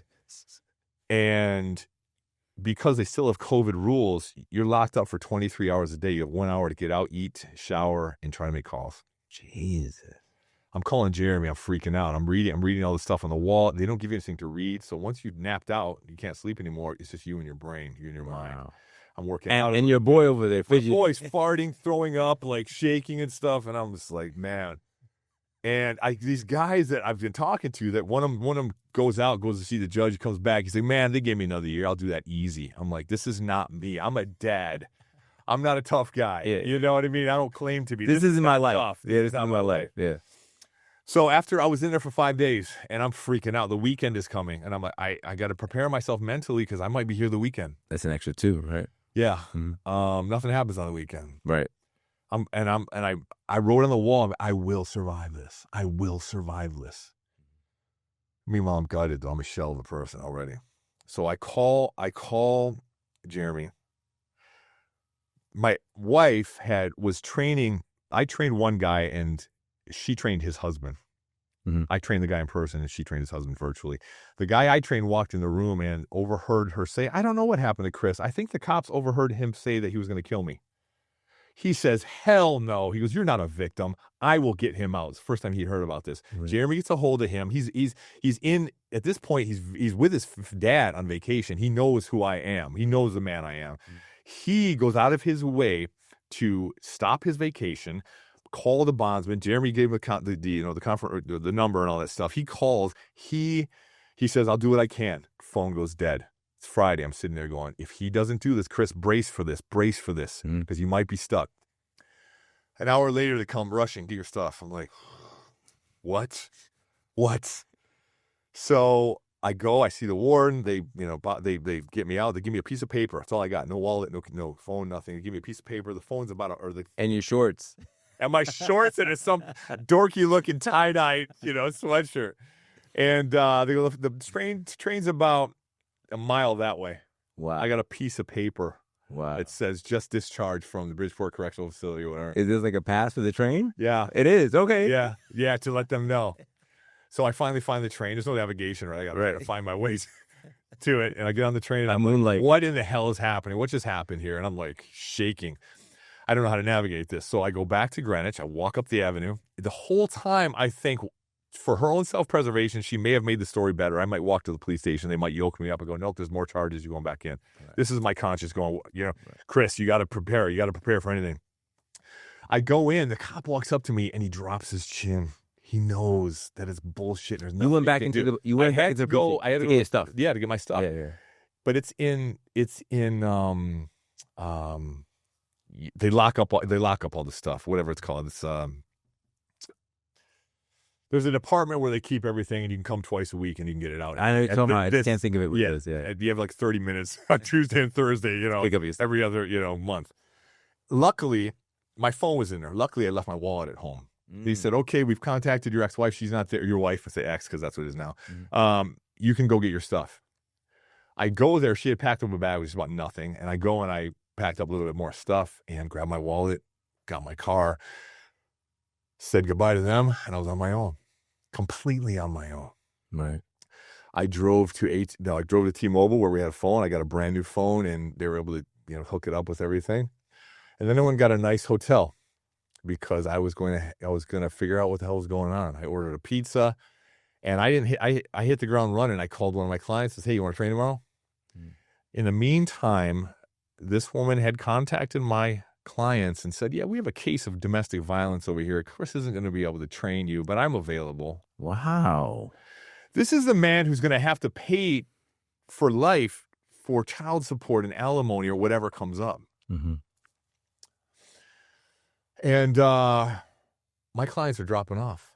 Mm-hmm. You know that package I bought? You can just keep that because I can't. I believe in you, but I just can't be around this until you sort it out. Yeah. And that started a whole process. The next day, I'm like, I can't continue to pay for this hotel. I went and I got a cheap hotel, Fleabag hotel, and I stayed there trying to figure things out. And I was gutted. I was popping Ambien at this point, like Tic Tacs, because the reality of where I was, I didn't have access to my daughters, would wake me up. I'd take a whole Ambien and wake me up at 2 a.m. and to my reality, I have to take another one. I was shaking. I was a shell again. My legs didn't want to carry me. I remember going to the beach and recording stuff in case I never saw my girls again. I recorded the songs that I would sing. Used to sing them to bed before bedtime. I recorded that in case I never saw them again. They could have my phone. They would know that if you ever needed to access this is Daddy was singing. Right. And I missed my daughter's 4th birthday because I couldn't have access to them, and I had nobody, no one to talk to, no one to meet up with, nobody. And finally, I had my friend say, "Listen, you got to talk to her. You got to talk to her because this isn't right. We got to figure this out. I have to see my daughters." And he got back to me and he said, "Okay, you can go. You got to sneak in the garage and tell them to go down there." And I'm like, "What are you telling my daughters? Where's Dad? Where's Dad all of a sudden?" Mm-hmm. I got a bunch of money, and so I just drop it to her so she could have it. And the girls came in, and I tried to put on a good face and, hey, be light. Mm-hmm. And I was gutted. And Daddy, why didn't you come to my birthday? Oh boy, yeah. And she had even contacted the Department of Family and Children. She was, "Can he come to her birthday?" And they looked at her like, "What are you talking about? Mm-hmm. You created, you said that you were threatened. You created a situation." Yeah. I actually met with the representative from Department of Family and Children, and she was, "I'm so sorry. I'm pregnant. I was supposed to see you a month ago." I'm like, what are you, I'm like flailing around, trying to find some direction, and you're ready to jump off a mountain, and you're telling me that you just overlooked coming to see me and hear my side of the story. She goes, Chris, when I first heard this, and she said she was trying to get you out. I said, why would you get him out after all he's done? She goes, Chris, I'm not supposed to say this, but now that I meet you, I know you didn't do this. And I'm like, I'm trying to tell people this. Mm-hmm. I'm trying to tell people this. And I call my friend Khalil again. I go, dude, her and I got to talk because this can't be reality. So we got to fix this. We got to fix this. Yeah. We met at the beach so that it was kind of a neutral place. Public. She is safe. Yeah. She's not a big woman, and she was a shell of herself. Interesting. She had lost about 15 pounds. She, her body was betraying her. She had hemorrhoids. She couldn't eat. She couldn't sleep. And this is a woman who never had trouble sleeping. She was a skinny, frail version of herself. And it was guilt. It was conscience. And we talked, and she said she agreed to bring the girls over to my apartment. And she did a couple of days later. And we had the only sweet moment we've ever had. I laid my head on her lap, and I was shaking. She rubbed my head. She goes, you will never have to be this alone again. And I thought, and she even said, whatever happens, maybe we get away from here. Maybe we'll go to Cyprus. We'll start over, blah, blah, blah, blah, blah. And I was down for that. Because I couldn't imagine that somebody would actually do what she had done. It couldn't be reality. It couldn't possibly be reality. Yeah. The case that she created, if it were true, would have taken me away from my daughters for 5 years. That was the mandatory sentence for the things she accused me of. Wow. And then I said, you know what, girls, stay out here. Mommy and I are going to talk. We went in my bedroom and sat on the couch, and I said, we got to hash this out. I said, we got to have a figure plan. this out. Yeah. We got to, She proceeded to tell me a story that she had convinced herself of that included her and I, but I was actually there. I knew the truth. You couldn't tell me the story like I wasn't there the way you've been telling everybody else this. And I realized I'm dealing with somebody who's got problems. She's not all there, right? Yeah, bad problems. I said, wow, that's scary. That's scary. So I'm surviving. I find meditation. I find breath work. Long way to get to the answer of your question. Where was my epiphany? I spoke with somebody who I knew. I went to church and I sobbed, man. I needed that connection. And my friend, he got me in touch with a lawyer to represent me. So I had to still go through the case. So walk you through it, right? Yeah. To represent me, I had to go through this case. All right. It was in the system at this point. Right. So the prosecutor is trying to go forward with it, right? Yeah. I found a therapist. It was a behavioral recognition therapist. I came in going, look what she did. She did this to me. And he goes, hold on. This is when I started to learn to take responsibility for my own actions. What did you do to get here? And when I looked at it like that, I'm like, oh, okay. You're right. Lose the victimhood. Start to face. This was my epiphany. This was when the growth started. Right. And I was suffocating. I had a story to tell, but there was no one to tell it to. My side of the story. Right. And I found this, and it's all God. God put these tools in my path, man. I found a dad's class, a parenting class for dads. It's through the St. Joseph Parenting Center. And I talked to the representative, and I didn't even know her. And I go, listen, Lisa, I have to come and I have to tell my story because I'm suffocating. And I'm sure there's other guys in there that are doing the same thing. I'm going to encourage these guys to tell their story. I went in and I met these guys, and a lot of them were just bummed out because they were there. They were mad because they're in a similar situation. Somebody wanted to control the marriage, the custody, the whatever. And so, some of this, not everybody was innocent, right? Mm-hmm. But the majority of them just wanted to be good dads. And again, they made a decision based on that broken little boy, and they chose this woman they knew wasn't good for them. And now they find themselves in a situation, a whole population of them suffocating. Mm-hmm. And I encourage people to start telling their stories. Now, all of a sudden, they started looking forward to our Wednesdays instead of feeling that they were a victim of it. I text Lisa at one point, Lisa Cooper, who is the director, and I said, Lisa, do you see what's going on in here? She goes, Chris, I've been doing this since 2018, and I've never seen a group of men open up like this. It was magical. They asked me when the cycle was over, if I would consider teaching the class, if I'd consider facilitating. And I said, hell yeah, this is important work. That year, I spoke at the annual fundraiser, told my story, became great friends. Well, along the way, the case was thrown out. Oh, look at that. Thrown out. Yeah, look at that, right? Thrown out. I had taken the proper steps. I completed this parenting class, and I spoken at the fundraiser. I agreed to facilitate the class, and I've been really doing a lot of work. And this is when everything just started to happen. I started to realize that from day one, the reason that my life had been so crazy and traumatic as it was because it was all a big lesson, so that I could now live honestly, share all the stuff I didn't know I was strong enough to survive, to help other men navigate this. And I put my hands up and I go, thank you, God, thank you. This story that had taunted me and tortured me so much started to become a story, almost a story that I had read, that I could now apply to the rest of my life. And I did. There was a friend of mine who was from a long line of shaman, Native American shaman. His grandmother was a shaman, and he was a finance guy. He moved out to Greenwich with his wife, and we became friends. He was a client of mine, and I reached out to him, and he said, Chris, I think it's time to do a psilocybin ceremony. I agreed, and I was a little fearful, though, because I'm like, this is a drug, and I'm a drug addict. Can you tell people what that is? Yes. Yeah, I will. It's mushrooms, essentially. You make a tea out of mushrooms, and you go through this 4-hour ceremony where your brain gets rewired, and you face your shit.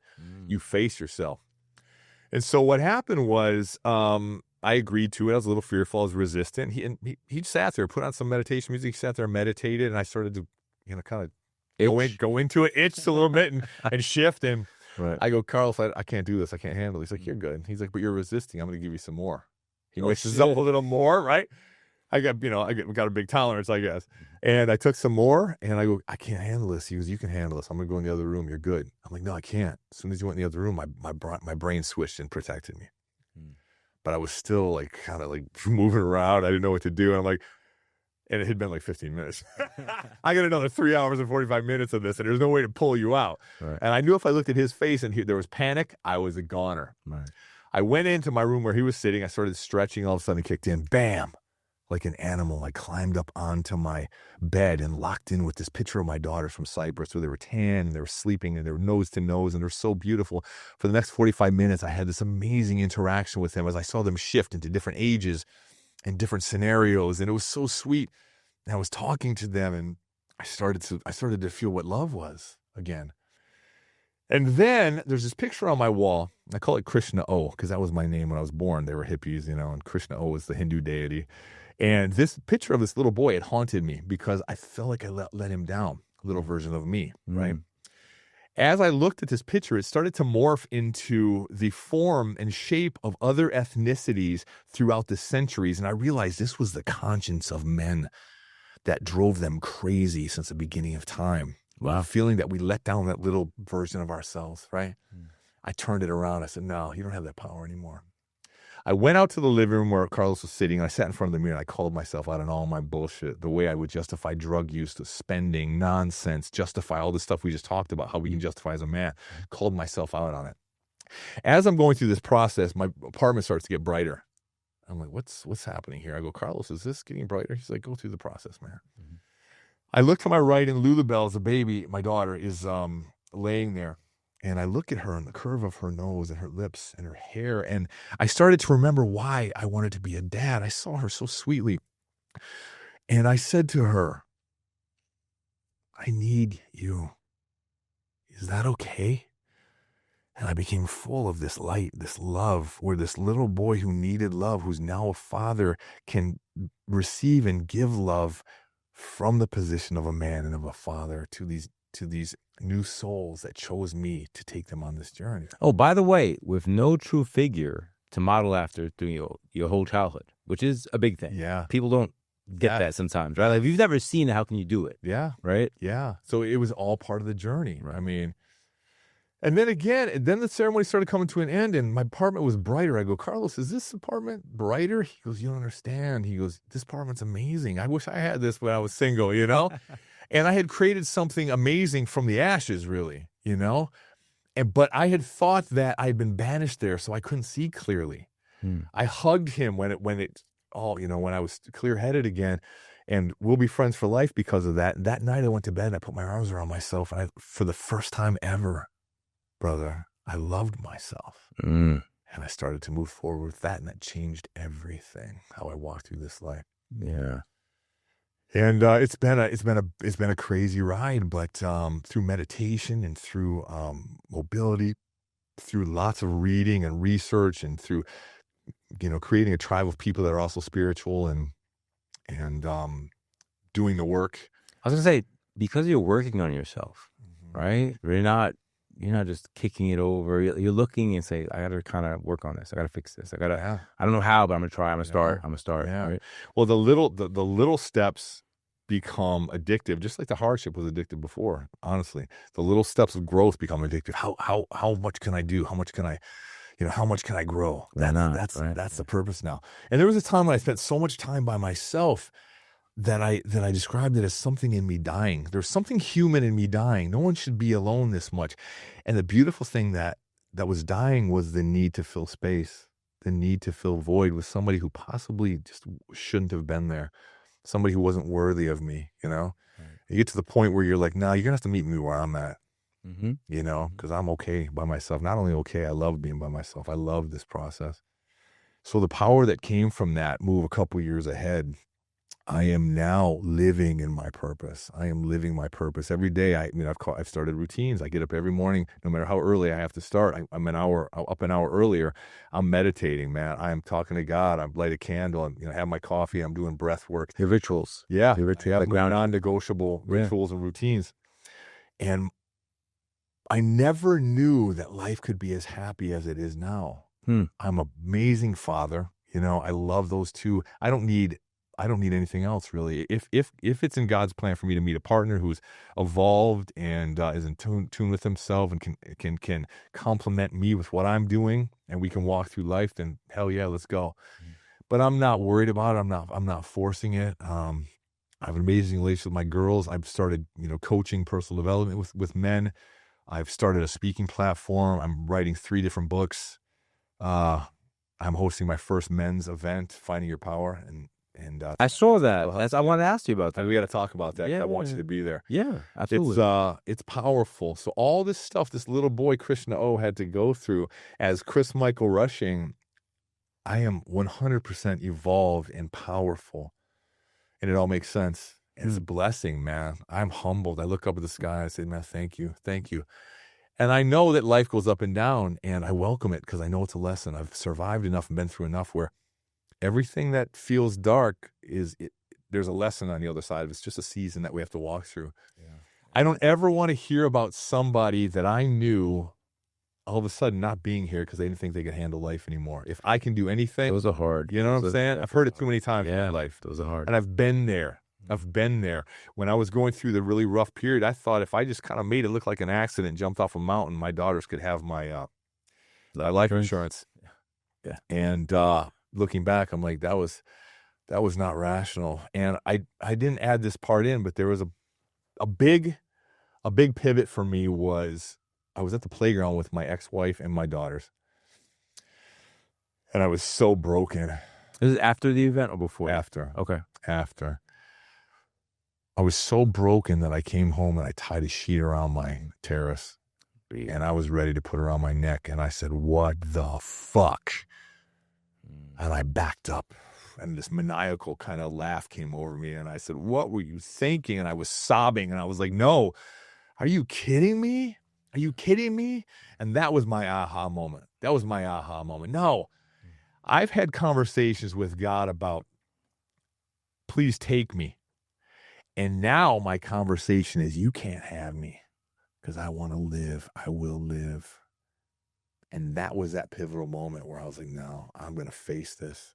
The reflection of you now knowing who you are and your self-worth is directly tied to the ability to love yourself. Yeah. Do you know that, right? Yeah. Yeah. No, it's me talking to me, now. Right? Talking to me and using me as a sounding board. You actually unpack your conversation. Yeah.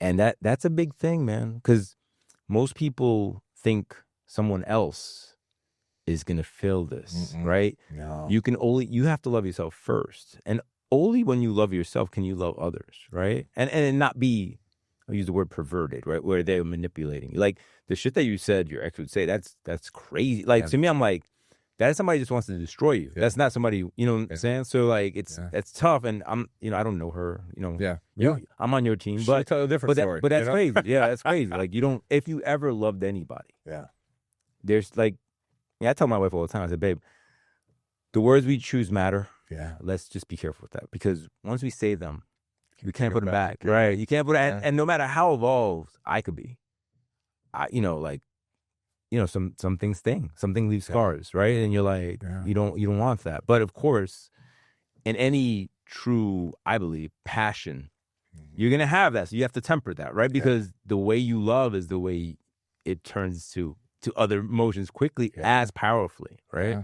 But going back to you, the whole thing of your story is, you know, you weren't valued.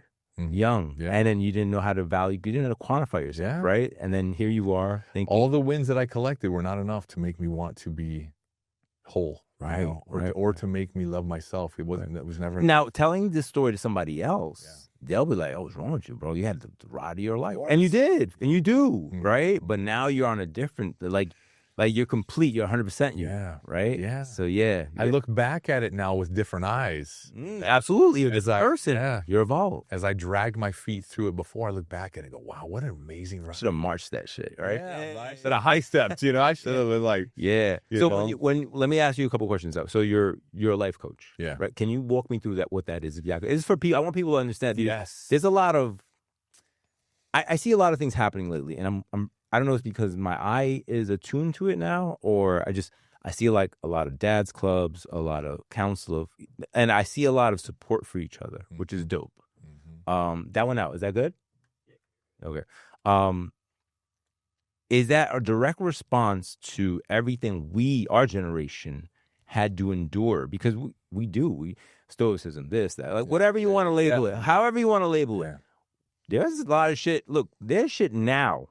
As a 50-year-old man, I'll tell you, I can't talk to anybody about only because I don't know anybody who's been down this path. I don't know anybody else who's kind of like me, who's been married for 20 years, 22 years, like, and is successful. Like, you know, we do shit together. Not, I'll see her next week, or go through the motions. Or, you know, my guys that like, you know, I work 5 days a week, I see her twice a week. Like, no, like we're in each other's lives, or raising children and actively raising, not, you know, you see each other once in a while. It's like, yo, what's up today? Like, you know, what'd you do today? Was it like, it's different, right? It's different. And I feel like we didn't have that, right? We didn't, and there was no representation on television for that. And it's still, we did what our parents did, right? Who did what their parents did, correct? Yeah, and we carried the trauma. We carried the trauma again, and until you can identify the trauma and be like, hey, you know, I'm gonna try to stop this, right? Or, you know, because, you know, you can, don't be too egotistical. The buck stops here, because you're still carrying shit. You got to kind of like, yo, how do I maneuver this? I use that word a lot. Maneuver. I want to maneuver it.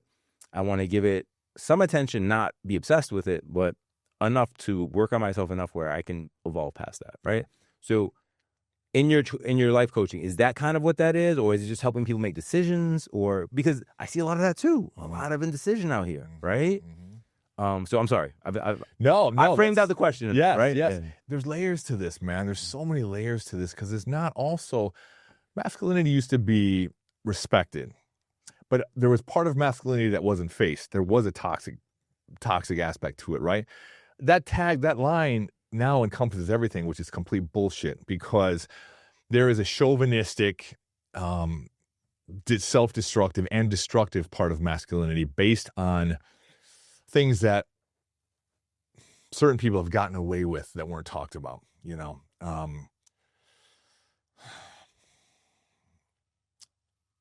To the point now where men have no idea what being a man is, or what they're allowed to be, how they're allowed to feel. They're looking for permission. They're looking for permission, right? I was raised, my mother, one of the things she did teach me when I was 4 years old, walking to the pet store to buy my sister a guinea pig, was that when you care about a woman, you walk on the outside. When you care about anybody, you walk on the outside of the street with them to keep them, you know, to protect them. You open doors for them. And that's something I've always done. I notice now, like, even when I've been around female friends, they don't know what that is. They don't know how to, wait, are you okay? Yeah, they haven't been right. They haven't been exposed to that, right? Yeah. Right. And if they are, it becomes demonized almost, because, hey, we're the same. I'm like, nobody said we're different. Nobody said we're different. It's because I care. It's actually because I care. And so I see these men never outgrowing this kind of adolescent thing because they're condemned before they can even get there, before they can even be tested to see who they are and what kind of man they want to be. And so everyone's out here searching, bouncing around, afraid to make eye contact, or acknowledge anybody. And the phone has made that, pretty easy. If someone gets on the elevator, I can look down at my phone, And so we have a whole generation or generations of men that might be really good behind a computer creating something. And then they have no social skills, or they're afraid of judgment, afraid of being compared, afraid to stand out, afraid to say anything or speak out and have a voice. That's why I'm teaching this Find Your Power class, because once you lose everything, you have nothing to lose. I'm not afraid of anything, nothing, no one, nothing. I welcome it all. And I can also see very clearly, I'm also from a generation where the men in front of me, the men before me were the ones that built the roads. They fought the wars. They were, again, stoic. So I have that aspect of being stoic, but I also have the freedom of having lost everything and being who I am, the romantic kind of soul. I can appreciate beauty. I can appreciate the color of the sky. I can appreciate, from a very alpha male looking type of structure, my body. I can appreciate a dog. I can appreciate parents with a new baby. I can be happy for other people and show it. Well, because you're in touch. Yeah. We'll be in touch with yourself. So that's part of finding your power. This workshop I'm doing on Tuesday. Finding your power is also part of finding your voice. Finding your voice. I don't dress like other people. I don't watch what other people watch. I am strictly, completely my own man. Do you know I don't even know who played in the Super Bowl because I don't care. Okay. And you don't play football. Yeah. But I don't get wrapped up in these things that keep us in parameters. Right. You know what I'm saying? I would rather be on top of a mountain on New Year's going, wow, what a beautiful view this is, than be a part of some party or something, with everybody going crazy and doing things they're going to regret. Wake up with a hangover, whatever, Right. So my coaching is really me asking questions and people talking. Garrett White in the Warrior Method talks about the 4 Bs. When you are firing on 8 out of 10 of the 4 Bs, your life is pretty optimal. The 4 Bs are your being, your relationship with God, really, or higher power, and your relationship with yourself. Body, your relationship with your body. Are you healthy? Do you feel good? Do you feel strong? Are you proud of the way you look even? And then your balance, your relationship with your immediate family, your extended family, your friends. How's your relationship? Do you communicate with them? And then business is the last one. Are you good where you are? Are you working forward? Are you moving forward? Do you have goals? Are you accomplishing them? Yeah. The 4 Bs: body, being, balance, body, and business. I said those out of order, but those are pretty much, when we're firing on 8 out of 10 of those, you're optimal. You're optimal.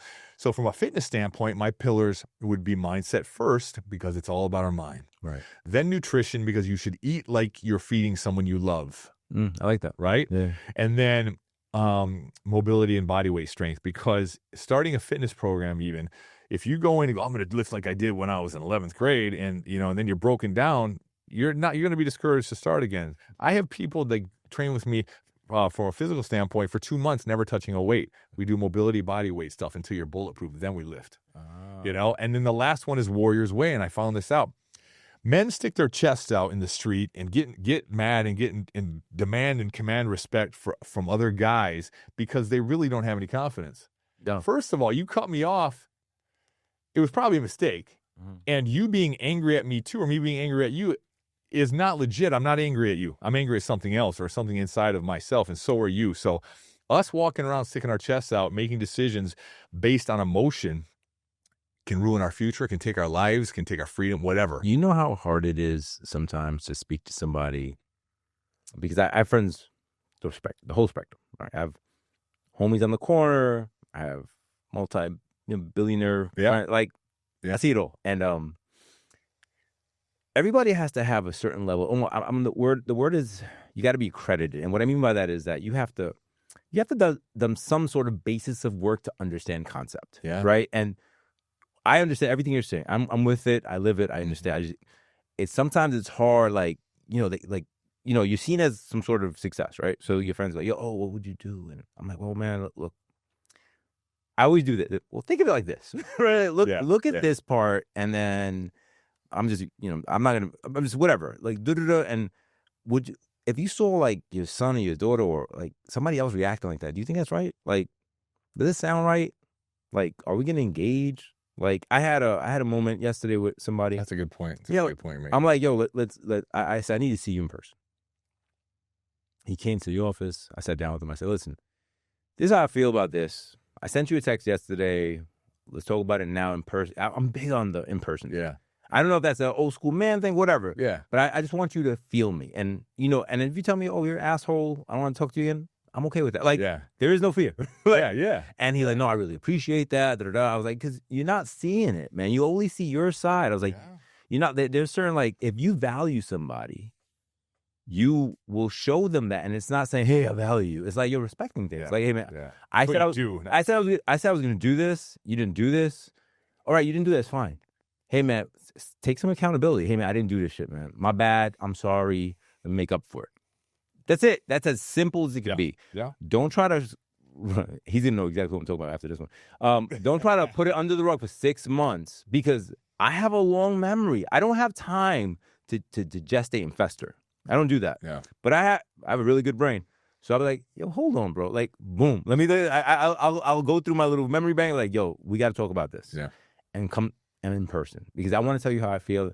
And, like, that is one relationship. I have other relationships where I feel like I'm around people. I'm like, this isn't good for me. Like the way the guy or girl, they make me feel, or they're always complaining, or that, and you're like, yo, I think, man, and I'm talking finances and everything. Like, here you go. Yeah. Here you go. Because you know what? With this, I could do everything. Yeah. If this is being like kind of corrupted and just being around the wrong people corrupts your shit because it changes your perspective on shit, right? Like all of a sudden you don't see it as being bad or you don't see it as being morally not right, right? Because they'll enable you. You can talk yourself into it. Yeah. Going back to like I said, as a man, you're able to, but also you have to be aware of your surroundings, right? Like, and that's a big thing I try to tell like my young guys. Like I have a kid who interns for me, and he told me straight up, he's like, yo, I don't know how to do anything you do. I met him years ago, and that's a long story, but he's like, I just want to be around somebody that knows, like, I don't want to be where I'm at right now in my life. Like, I'm in college and graduating. I just wanted the fuck out the hood. He's like, I know being around you, at least I'll meet people, and maybe, he's like, and maybe I'll just learn. He's like, I don't care. I just want to be here. Yeah. And I respect that. I was like, all right, man. I was like, yo, you have so much more self-awareness than most people your age. Yeah. Yeah, and I welcome them because usually people I'm like, nah, I'm busy. Yeah. And let's happen. It's but not a good dynamic. But it's crazy, man. It's crazy. Like you say that, and I understand that, and I'm with you. I co-sign that. I just I know it's hard because people are stuck in their own shit, bro. And sometimes you got to pull their head out the fucking mud and wipe their face and be like, take a good look. Take a look again. I wrote a keynote speech based on the guys that now I teach in the class because growing up in the hood or growing up poor is much different than growing up just in a normal neighborhood, middle class or wealthy or something like that. You already have a self-perception that lends itself to defeat. And so my point to that is like, you know what, that championship boxer and that doctor that came from your neighborhood is no different than you. And the retort would be, wait a second, I don't know any championship boxer or any doctor. That's right, because they were grinding while you were out there on the block with the boys. The power you have from this quote unquote dysfunction puts you actually ahead of the game, not behind, because you can deal with more, right? So it's really silly when you look at it from the perspective of, I am going to let this person I don't know and the words they are saying potentially destroy my future or my freedom. And that's how I approach that. You know what? And going back to my fourth pillar, the warrior's way, when someone trains with martial arts or boxing or something like that, they know how to handle themselves. They don't have to. So, my man, you're not mad at me, and I understand. But man to man, if you need someone to talk to, you got to get something off your chest. I'd rather be that person for you. You know what I'm saying? I approach it like that because there's too much. Man, I'm gonna get my respect. Your respect from behind a jail cell really was not a good decision, was it? Your respect from the grave is not a good decision. And there's a culture of that based on men who didn't know either. It was all about my respect. And we do that out of desperation in a victimhood mentality because we've gotten no respect from anywhere else. Right. We're looking for it. We've never gotten it, right? But we don't have the self-respect, which is more important. Correct. You know? And it's just to add on to the self-love, right? Because if you loved yourself, that shit wouldn't matter. Like, who cares? When you love yourself, you put up boundaries, man. Yeah. You know? Exactly. You're not excessive. You're not spontaneous with your anger. You don't react to emotion. You actually want to live. You think before you look forward till tomorrow. Yeah. Right? Like, listen, the saddest thing, we were talking about it off camera before, we'll talk about it a little bit on camera. Like, besides age, right? So age is one thing. Like, age, as you get older, you start losing the guys that were running with you. I just use that as a guy, right? Yeah. We all jog together. We start life together. Yeah. Some people fall off. Yeah. But when I was young, like, you know, like, you lose people to prison or death, you know, because the street. Yeah. And, you know, you lose one or two people. I remember one time I went to, I'll tell a quick story real quick. I went to see a friend of mine at a business. He wasn't the businessman, but his brother owned it, blah, blah, blah. So I went over there to do a transaction. So like, hey, what's up? Oh, I was like, what's up, man? Yo, tell my man Sam. I say, what's up? And they were like, yo, Sam passed. I was 25, 26. He was my age. I was like, what? So I dug into it. I'm not going to put his story out there because whatever. But he ends up passing. And those are like different pivotal moments in your life when you're like, oh shit, it's serious. This is why, like, God was like, he would be my training partner. He was stronger than me. He was big, like he was bigger than me. I was like, this kid passed. I was like, what the fuck, right? So it just changes the whole mindset shift of life. You're like, yo, man, I gotta live hard. Like, and I don't mean party hard. I mean live hard. Like you gotta fulfill everything. Fulfill whatever you can. And if you don't do it today, rest up. You can do it tomorrow, right? As long as you have tomorrow, because that's a whole other conversation. But people don't look at it like when I say, "Oh, I don't want to look forward to it." I'm like, bro, you get to wake up, bro. Like you should look forward to it. Like it doesn't have to stay the same. And going back to self-loathing, right? Like people love to build upon negativity. Like I didn't work out today, so tomorrow doesn't matter. No, bro, that's exactly perpetuating your habits where you got today. Yeah. Just stop. Just start new. Just start new. And if you fucking fail 80 times, you keep going until you get it. It'll kick over. It's like, you know, how are you so successful? Well, bro, I don't give up. Yeah. I was told don't be in it. When I got into this business, bro, real estate, I'm going to give you a quick one and we'll summarize because we've been on it for a minute. They had me prospecting. They were like, yo, I had some money people behind me. They were like, we want you to find property for us. This was like the late 90s, South Bronx. I had a liquor store, so I was on the streets. I was there. Yeah. So I was calling. Nobody taught me how to do this. They was just like, find us a building that we like. If there's value, we'll buy it. We'll pay you 6%. So I was like, okay, bet. Wow. So I'm calling. I remember calling a couple of numbers, and I remember this one guy. I go, hey, my name is Luis Figueroa. He was like, Figueroa. He was like, that name don't have no money. Damn. Straight up, like this. But this is the world it was. He was like, you don't got no money to buy my building. Wow. But somebody else would have gave up, right? Yeah. Now if I call, I could buy your fucking building, right? But at 25, 26. What a great lesson. Yeah, I'm like, fuck, right? But that could have went another way. Yeah. I go, I'm an imposter, man. I shouldn't do this shit. Like, I was like, fuck this guy. I didn't even know the guy, right? Yeah. But I used it as fuel. Right. Like, fuck this guy. Like, I can't believe he said that. But that anybody else, that could have been the end of their career, right? Like, I was like, back under a rock. I was like, nah, man, I'm in this shit. Like, we're gonna make this happen. So it just goes like it's very individual, right? And if and I say this to the viewers, like, if sometimes you feel like you don't have it, then get around somebody who has it, because maybe they can give you, like, there's that the saying, you lighting another candle doesn't diminish your light, right? Like, so you're like, yo, man, I got you. Here, go. And sometimes, like today's morning, I'm working out, doing an incline bench. I tell wifey, yo, get behind me. Put the 80s up. I'm feeling good today, right? Nice. I'm repping out 6 to 7 by myself. With her back then, I'm doing 10 to 12. Why? Because somebody's behind you. It's all mental, right? Having somebody in your corner is magic. And I think that's why coaching works and it's proliferating now. Because people are tapping in. They're like, yo, like the greatest basketball players in the world still had coaches. Right, like think about it. Nobody just did it by themselves. Like, and they have moments of insecurity, right? They have bad games. They have, like, I'm just using that as an analogy. Like, you need somebody. So I'm saying all that to say that it's important. I appreciate the stuff you're doing. If people need to contact you, look in the camera. Please tell them where to get you. Yeah, this one. Yeah, that one. That's yours. I'm working on a lot of different platforms. The best way to do it right now, because I'm working on books, and I'm going from a fitness type of a fitness platform to more of a coaching platform. So it's still on Instagram at Chris M. Rushing 1970. Okay. Chris M. Rushing 1970. I just now switched it from Rush Fitness because the vein I'm moving into is more coaching and more motivational speaking, keynote speaking, and inspirational stuff.